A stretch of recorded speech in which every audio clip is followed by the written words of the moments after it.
मैं रियाज Mohammad arms institute की कक्षा 7 की हिंदी के ऑनलाइन क्लासेज में आपका स्वागत करता हूं।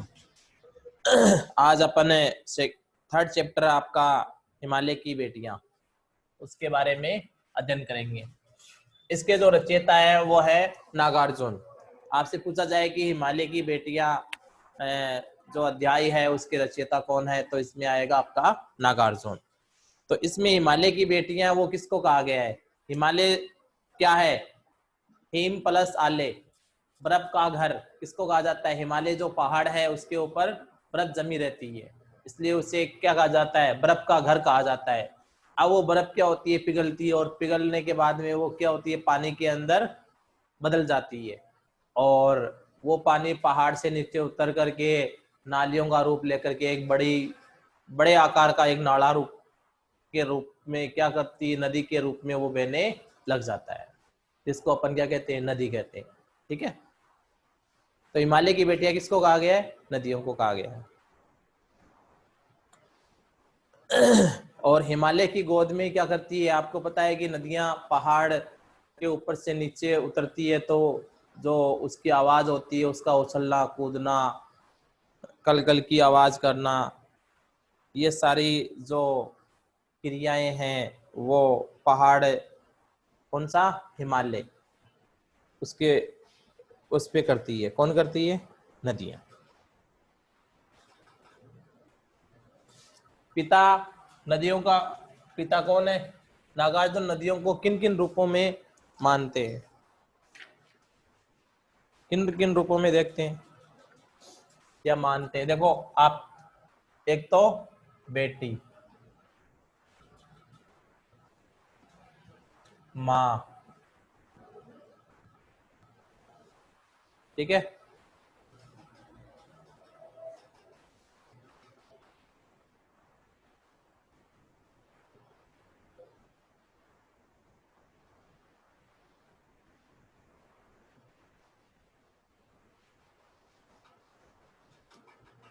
हिमालय को ससुर कहा गया है और समुद्र को दामाद। हिमालय को ससुर और दामाद किसको कहा गया है? समुद्र, समुद्र को दामाद।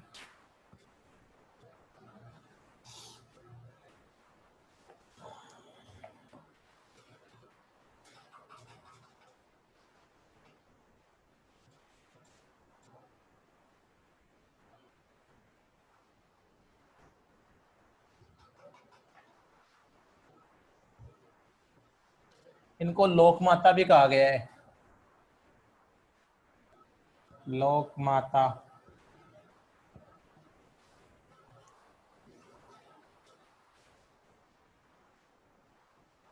प्रेसी,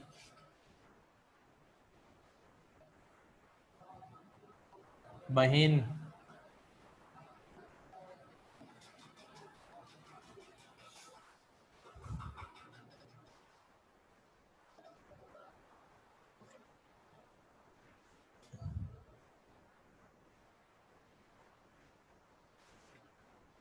ठीक है।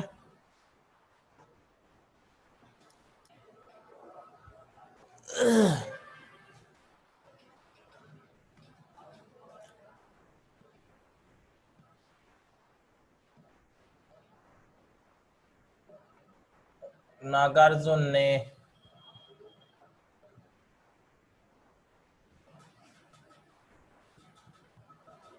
ससुर व दामाद किसे बताया है?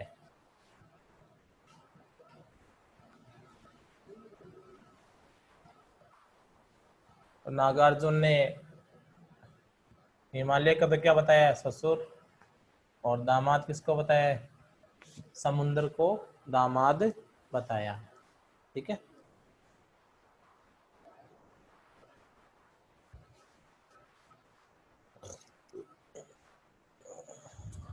सिंधु और ब्रह्मपुत्र,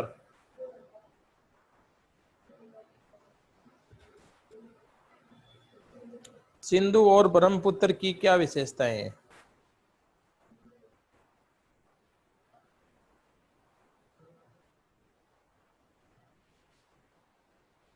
सिंधु और ब्रह्मपुत्र ऐसे नाम हैं जिनके नाम सुनते ही रावी, सतलज, व्यास, चनाब, झेलम, काबुल, कपिसा, गंगा, यमुना, सरयू, गंडक, कोसी आदि हिमालय की छोटी बड़ी सभी बेटियां आंखों के सामने नाचने लगती है।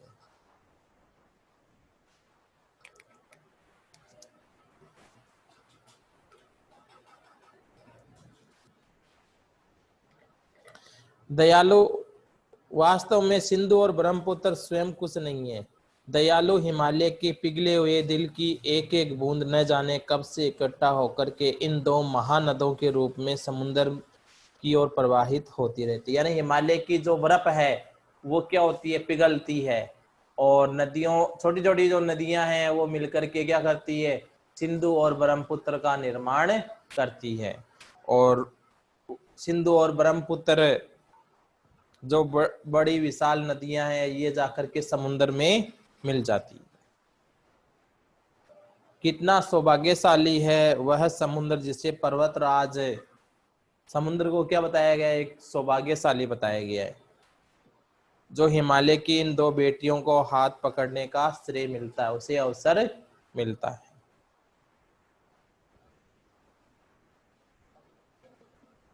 हिमालय को ससुर और समुद्र को उसका दामाद कहा गया है। कालिदास के विरही यक्ष ने मेघदूत में कहा था, वेत्रवती, बेतवा नदी को प्रेम का प्रतिदान देते जाना, तुम्हारी वह प्रेसी तुम्हें पाकर के अवश्य ही प्रसन्न होगी। मेघदूत की रचना किसने की?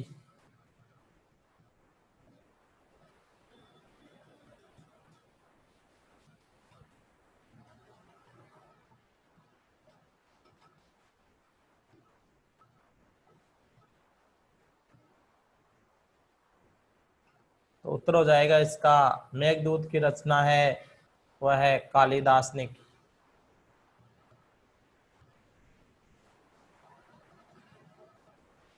मेघदूत की रचना कालिदास ने।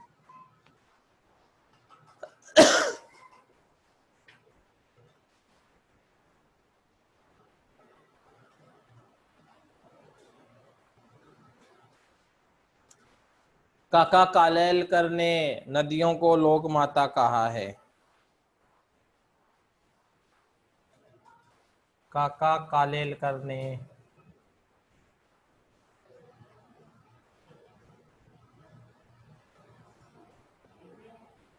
लोक माता किसे कहा है?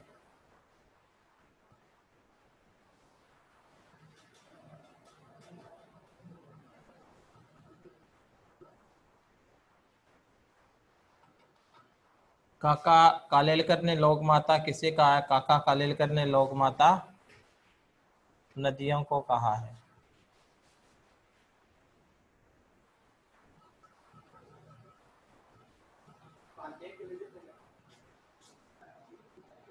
लोक माता नदियों को कहा है।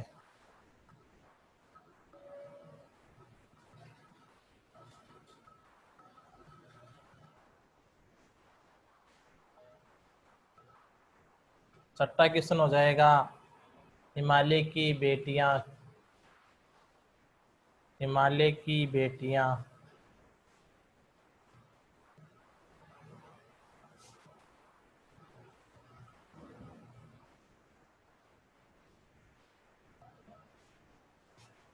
अध्याय के रचयिता कौन है?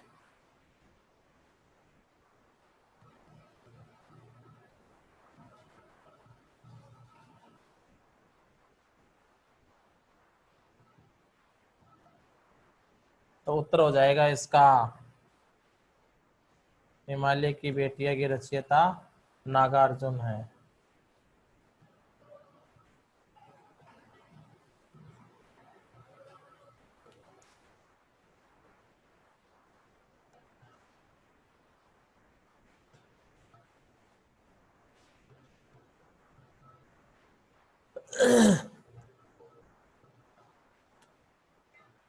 काका कालेलकर ने नदियों को लोक माता कहा है, किंतु माता बनने से पहले यदि हम इन्हें बेटियों के रूप में देख ले तो क्या हर्ज है।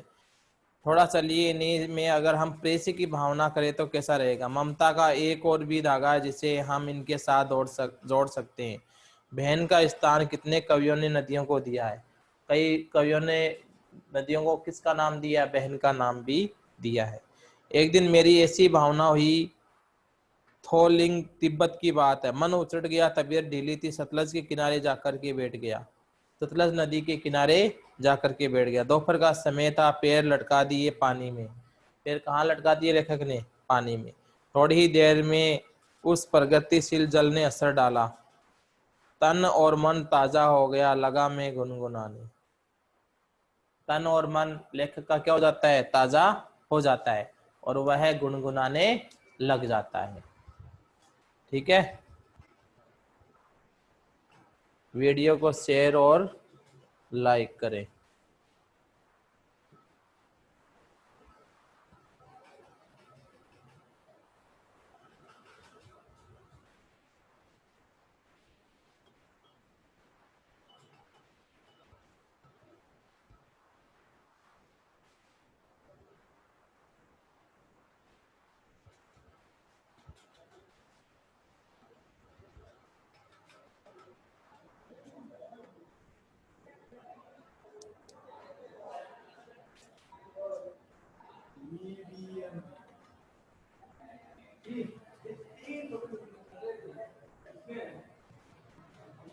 बंद कर जरा, हो गया वीडियो। वीडियो को शेयर और लाइक करें।